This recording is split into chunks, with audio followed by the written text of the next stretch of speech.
Alors, bonsoir mes amis, très heureux de vous rencontrer par cette vidéo et j'espère que vous ne m'en voulez pas trop d'avoir raté celle d'hier à cause que j'avais ma chienne Éline qui était tellement en chaleur que le mâle Wolf de la petite ferme où nous étions s'en occupait un peu avec trop d'intérêt.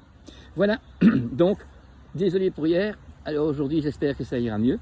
Nous sommes ici dans la forêt où donc nous savons que toutes les plantes se communiquent et que dans la terre nous avons des milliards de petites bêtes aussi. Nous avons une faune et une flore invisibles souvent. Celles qu'on voit, oui, la fourmi, l'escargot, c'est tout autre chose, mais ça c'est le monde de la perception. Alors les animaux supérieurs, ils ont 5 sens comme nous et grâce à ça ils peuvent voir ce qui est visible.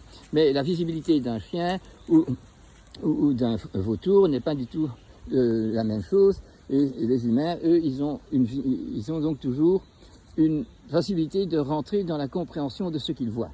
Tandis que l'animal, il le prend et c'est pour lui une donnée qui lui permet de suivre son instinct avec certitude puisque c'est visible, ou bien ça se sent, ou bien ça se palpe, ou bien nos 5 sens leur permettent, ces 5 sens leur permettent de faire ça. Tandis que pour nous, tout est une illusion d'optique, puisque si nous voyons loin, nous voyons un horizon, et l'horizon, il est horizontal. Et après l'horizon, on ne voit plus rien, donc là, c'est le précipice. Sauf si on réfléchit bien et que par la pensée, nous savons rentrer par l'imaginaire dans la connaissance de ce qu'on ne voit pas, de ce qui est derrière l'horizon, de ce qui est dans la mousse qui est ici. Toutes ces connaissances, on peut l'acquérir, mais il faut ça, aller plus loin, aller dans la pensée et dans la réflexion, et donc ce qu'on va appeler, essayer d'avoir un discernement, parce que nos 5 sens ne vont pas nous donner la compréhension de tout, en sachant déjà que ce qui est visible, ce qui est audible, ce qui est possible de sentir, ce qui est possible de goûter et de palper, nous donne des informations sur le visible, mais pas encore sur le non visible. Enfin, on peut dire, l'odeur, c'est pas visible déjà, mais par la façon de nos sens de l'olfaction, nous pouvons bien faire la différence. Donc l'odeur, le goût et l'odorat sont 2 des 5 organes de sens qui ne savent pas juger le beau, mais qui ont que l'agréable ou le désagréable, si vous voulez, et qui peut nous donner donc une réponse par rapport à nous-mêmes quelque part, hein, puisque aussi l'odeur d'une rose, il faut la prendre, il faut l'avoir vue, non pas vue, il faut avoir vu la rose et avoir mis son nez au-dessus pour savoir quelle est l'odeur de la rose. Hein. Et ainsi pour tout, il y a pour l'homme le besoin de rentrer dans une question de ce qu'il voit et savoir que ce qu'il voit n'est pas toute la réalité, puisqu'il y a une réalité qui est invisible, sans microscope, sans longue vue, et il y a encore une autre réalité beaucoup plus loin que la longue vue, ou beaucoup plus loin que le microscope peut dire, et qu'on peut découvrir par le raisonnement et par le partage d'expériences que des gens ont fait pour découvrir que dans l'air qu'il y a entre Éline et moi, eh bien, il y a même de l'humidité, il y a de l'eau d'une forme subtile et qui permet la transparence. Mais donc, nous sommes ici sur Terre justement pour apprendre tout ça. Donc c'est extraordinaire la chance qu'on a qu'on est vivant. Donc d'abord la gratitude d'être vivant doit nous entretenir dans l'enthousiasme de la découverte chaque fois de quelque chose de plus.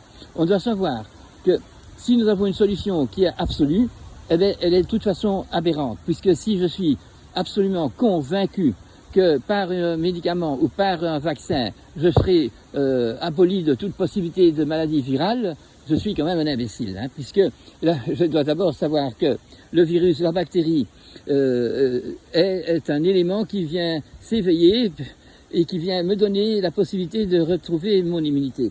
Et une solution qui est draconienne et qui est absolue n'est pas une solution, parce que le mot le dit lui-même, la solution doit être liquide, elle doit pouvoir se solutionner, ça veut dire pouvoir revoir son opinion, entrer dans une meilleure compréhension des choses, et à ce moment-là, on a bien compris des vérités universelles, hein. C'est que dans l'air il y a de l'humidité, et que dans l'air il y a du nitrogène, et que dans l'air il y a beaucoup plus d'autres choses, et que dans ce qu'on ne voit pas, eh bien, il y a des microbes et des virus. C'est une chose que, une fois qu'on le sait, c'est absolu. Ça, c'est pas une solution, c'est une vérité qui est découverte. Mais non, faire d'un vaccin ou d'un antibiotique quelque chose qui est universel, c'est pas du tout le cas. Donc, de toute façon, la loi de la santé, c'est d'être libre de toute médication et d'avoir aucun mauvais symptôme, si ce n'est des symptômes qui nous remettent toujours dans la santé. Il est fort important de savoir que la santé, c'est être libre de tous les libre de besoins de médications qui sont chimiques, pétrochimiques ou autre chose. Et en même temps, la santé, ce n'est pas simplement ne pas être malade, la santé, c'est être dans l'enthousiasme, dans la gratitude, dans l'humilité pour écouter la nature, entendre la nature, c'est ça que je veux dire, mais également voir la nature, sentir la nature, et employer nos 5 sens pour pénétrer dans ce domaine de l'inconnu, mais du connaissable. Et voilà, maintenant, c'était le but de mon discours que j'avais envie de faire hier, et que je n'ai pas pu faire. Alors je pense que là-dessus, on va penser pour rentrer après, à savoir la communication. Par exemple, savoir que comment est-ce que ça se fait que quand mon cheval mange de l'avoine, il devient yang, et comment quand il mange de la salade ou des herbes, il devient yin. Vous voyez, tout ça, c'est des communications qui se passent naturellement, spontanément.